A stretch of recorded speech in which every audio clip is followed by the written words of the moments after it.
மக்கள் அனைவருக்கும் வணக்கம். இந்திய ரூபாயின் மதிப்பு டாலருக்கு நிகரான இந்திய ரூபாயின் மதிப்பு சுமார் 88.36 ரூபாய்.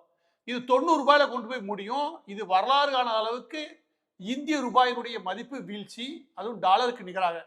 இது இங்க இருக்கக்கூடிய ட்ரேடர்ஸ், இங்க இருக்கக்கூடிய வர்த்தகம் மற்றும் உற்பத்தியாளர் மத்தியில் இது பெரிய அளவில் இந்திய வர்த்தகத்தில் ஒரு பெரிய கவலையை உருவாக்கி இருக்கு. அது இதில் ஏகப்பட்ட செய்திகள் பரவுது. அதுல போதாக்குறைக்கு நரேந்திர மோடியுடைய அரசுடைய தவறு தான் இதுக்கு காரணம் அப்படின்னு இன்னொரு போட்டு அரசியல் வேற. இந்த அரசியலை ஒரு ஓரமா வச்சிடலாம்.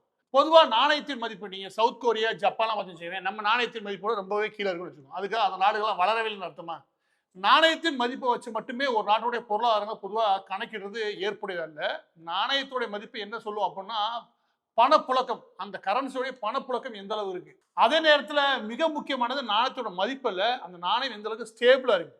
இதுதான் நம்ம கவலை தர வேண்டிய விஷயம்னா நாணயம் ஸ்டேபிளா இல்லை, இதுல தான் கவலை இருக்குமே தவிர நாணயத்தோட மதிப்பை கம்பேர் பண்றது இல்லையா, அது ஒரு நாட்டினுடைய பொருளாதாரத்துடைய வலுவை சொல்றது அல்ல. இது முதலாவது எதனாலன்றது சிம்பிளா சொல்றேன். அதற்கு முன்னாடி இந்த டாலருக்கு நிகரான மதிப்பு குறையுது இல்லையா, இதனால சில பயன்களும் உண்டு. என்ன பயன் அப்படின்னா, பொதுவா வெளிநாடுகள் வந்து இந்தியாவுக்கு பணம் அனுப்புறது இல்லையா, ஒவ்வொரு ஆண்டும் சுமார் 134 பில்லியன் அமெரிக்கன் டாலர் அளவுக்கான மதிப்புல வெளிநாடுகள் வந்து இந்தியாவுக்கு கரன்சி அனுப்பி வைக்கிறாங்க. இப்படி அனுப்பக்கூடிய என்ஆர்ஐ ஆகட்டும், பிறர் ஆகட்டும், இவங்களுக்கு இது ஒரு உண்மையிலேயே நல்ல செய்தி.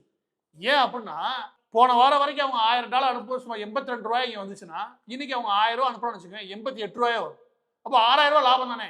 $1000க்கு $6000 $10,000 $60,000, $1,00,000 6 லட்சம் ரூபாய். இப்படி நீ கவனிச்சு வச்சுக்கோங்க, இந்த ரூபாயுடைய வீழ்ச்சின்றது பணம் இந்தியாவுக்கு அனுப்பக்கூடிய நபர்கள் இருக்காங்களே, இவங்களுக்கு நல்ல செய்தி தான்.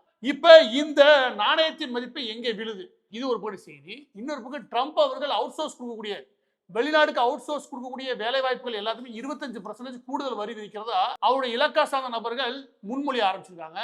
இது வந்தா என்ன ஆகும், இதுக்கு அடுத்து பார்க்கலாம். அதற்கு முன்னாடி முதலீட்டு வாய்ப்பாக ஒரு விஷயத்தை உங்களுக்கு சொல்ல விரும்புறேன். இப்படி வெளிநாடுகள் இருந்து தேசம் விட்டு தேசம் போய் சம்பாதிக்கக்கூடிய பலருடைய விஷயம் என்ன அப்படின்னா, இங்கே குடும்பம் ஒரு ஸ்டேபிளான நிலைமையில இருக்கணும், அவங்க நல்ல கல்வி கிடைக்கணும், நல்ல எதிர்காலம் கிடைக்கின்றது.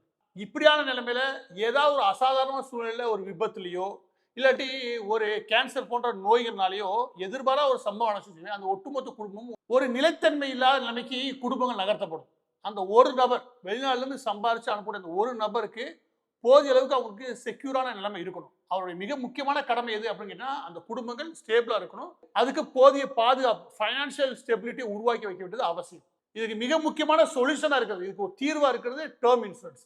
இந்த டேர்ம் இன்சூரன்ஸை பொறுத்த வரைக்கும் இந்தியாவில் எடுக்கிறது சீப்பர், மற்ற எந்த நாட்டை விட சுமார் 30லேருந்து 50% அளவுக்கு மற்ற நாடுகளை ஒப்பிடும்போது இங்கே குறைவான விலையில தான் உங்களுக்கு டேர்ம் இன்சூரன்ஸ் கிடைக்கும். எடுத்துக்காட்டுக்கு சுமார் 823 ரூபாய்க்கு நீங்கள் ஒரு பிரீமியம் அமௌண்ட்ல ஒரு டேர்ம் இன்சூரன்ஸ் எடுக்கிறீங்கன்னா மந்த்துக்கு அது 2 கோடி வரைக்குமான கவரேஜ் இங்கே கொடுக்கும். எனவே டேர்ம் இன்சூரன்ஸை இந்தியாவில் எடுத்து தங்களுடைய குடும்பத்தை பாதுகாக்கக்கூடிய அந்த ஒரு நடவடிக்கைன்றது என்ன கேட்டால் புத்திசாலித்தனமானது.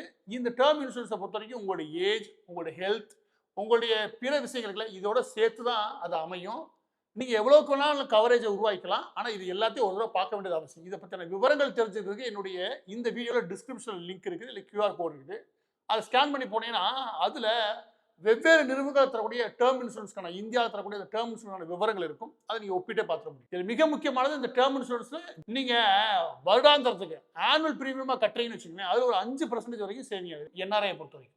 இந்த இன்சூரன்ஸை பொறுத்த வரைக்கும், கிளைமை பொறுத்த வரைக்கும் நீங்கள் ஆன்லைனில் கம்யூனிகேட் பண்ண முடியும். அதற்கான விவரங்கள் எல்லாமே நீங்கள் அதிலே பார்த்துட முடியும். எனவே இதில் 24/7 உங்களுக்கு போதுமான அளவுக்கு ஹெல்ப் லைனும் உண்டு. எனவே நீங்களோ உங்கள் குடும்ப சம்பந்தப்பட்ட நபர்களோ ஏதோ ஒரு அசௌகரியமான சூழல் உருவாகுது, இல்லாட்டி ஒரு நோயோ இல்லை ஆக்சிடென்ட் ஆகுதுன்னா இந்த ஹெல்த் இன்சூரன்ஸ் சம்பந்தப்பட்ட விஷயங்களுக்கு ஹெல்ப் லைன் எளிமையாக கிடைக்கும். இதோட சேர்த்து இதில் ஆட் ரைடர்ஸ், அதாவது ஆட் ஆன் சர்வீசஸும் உண்டு.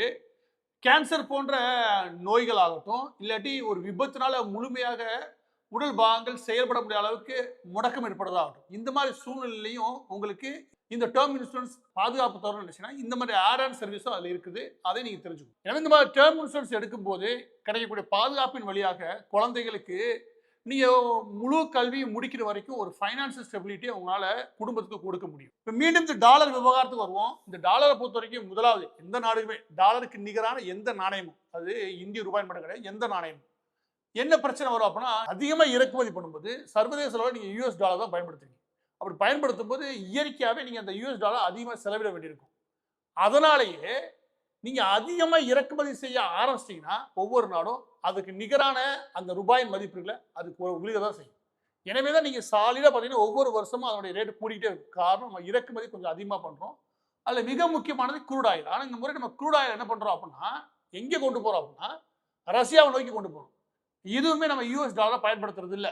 அப்ப அந்த வகையில நம்ம இத பேலன்ஸ் பண்ண முடியுமானா, இது வரும் காலங்கள்ல தான் இது எந்த அளவுக்கு எஃபெக்டிவா இருக்கும்னு தெரியும்.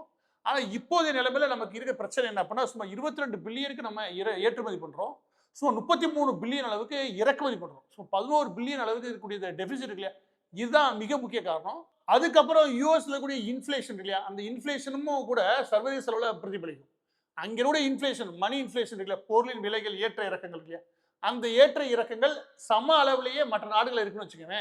அந்த யுஎஸ் டாலருக்கான பிரதிபலிப்பு இங்க இருக்காது. யுஎஸ் மார்க்கெட்ல இன்ஃப்ளேஷன் அப் அண்ட் டவுன்ல ஒரு மாதிரி ஸ்டேபிளா இல்லைன்னா அது இங்கேயும் பிரதிபலிக்கும். எனவே இதுதான் காரணம் ஒன்று சொல்ல முடியாது. கரண்ட் அக்கௌண்டோட டெபிசிட்னு ஒன்று இருக்குது. ஏகப்பட்ட காரணங்கள் இருக்குது. இப்படி 1008 காரணங்கள் இருக்குது. ஆனால் முக்கியமான காரணம் இந்த 50% வரி விதிப்பு இருக்கு இல்லையா? அதன் மூலமா ஏற்பட்டிருக்கக்கூடிய ஒரு பாதிப்பு. இதெல்லாம் போக ட்ரம்ப் அவர்கள் வெளிநாடுக்கு நீ அவுட் சோர்ஸ் கொடுக்குறியா, அந்த வேலைக்காக 25% டாக்ஸும் போறேன்றாரு. இது இன்னும் பெரிய அளவில் கதி கலக்கிற வேலை. ஏன்னா இந்தியாவினுடைய ஐடி சர்வீஸை பொறுத்த வரைக்கும் சுமார் 62% வருமானங்கள் வருது அமெரிக்கால இருந்து தான். 60% மார்க்கெட்ல நமக்கு ப்ராஜெக்ட் கிடைக்கிறதே அமெரிக்கால இருந்து தான். எனவே இது கவலை தரக்கூடிய செய்தின்னு ஒரு போட்டு சொன்னாலுமே கூட, இன்னொரு போட்டு நம்ம புரிஞ்சுக்க வேண்டிய விஷயம்னா, இவ்வளோ மேன் பவர் சீப்பா வேற எங்கேயும் கிடைக்காது. இந்த கட்டமைப்பு வேற நாடுகளையும் கிடையாது. ஏன்னா கடந்த 15 வருடங்கள் 20 வருடங்களுக்கு மேல ஐடி செக்டார்ல இந்த சர்வீஸ் ஏரியால பெரிய அளவில் கட்டமைப்புகளை இந்தியா உருவாக்கியிருக்கு. மேன் பவரை கொண்டு வந்து சேர்த்துருக்கு. எனவே எளிமையாக இது ஒரு நாள் அவங்களால எடுக்க முடியும்னா அதற்கு ஆல்டர்னேட்டிவ்னு ஒன்று இருக்கு இல்லையா, அதை அவங்களால உருவாக்குறதுக்கு தற்போதைய நம்மள வாய்ப்பு கிடையாது. இல்ல ட்ரம்ப் சொல்ற உள்நாட்டில் கொடுக்கலாம்னா இதை விட ஒரு 4லேருந்து 5 மடங்கு அதிகப்படியான செலவு வைக்கும். எனவே இது ஐடி சர்வீஸ் இங்கே ப்ராஜெக்ட் எடுத்து வேலை பார்க்கக்கூடிய நிறுவனங்கள் மட்டும் பிரச்சனை கிடையாது, அதை கொடுக்கக்கூடிய நிறுவனங்களுக்கு பிரச்சனை. எனவே இது எவ்வளவு தூரத்துக்கு வேகமா வரும்னு எனக்கு தெரியல. எப்படி பார்த்தாலும் ஒரு விஷயத்த உறுதியா சொல்ல முடியும், இது ஒன்றும் இயற்கையான விஷயமா நடந்தது கிடையாது. இது ட்ரம்ப் அவர்கள் அந்த நாடு ரஷ்யாவை வச்சு ஏற்படுத்தக்கூடிய மிரட்டல்னு வச்சுக்கோங்க. இது எவ்வளவு தூரத்துக்கு நீடிக்க போறது அடுத்த விஷயம். ஆனா இந்த மாதிரி மிரட்டல்களுக்கு அடிபட வேண்டிய அவசியம் ஒரு நாடு இருந்துச்சுன்னா அது எந்த காலத்தும் உருப்படாது.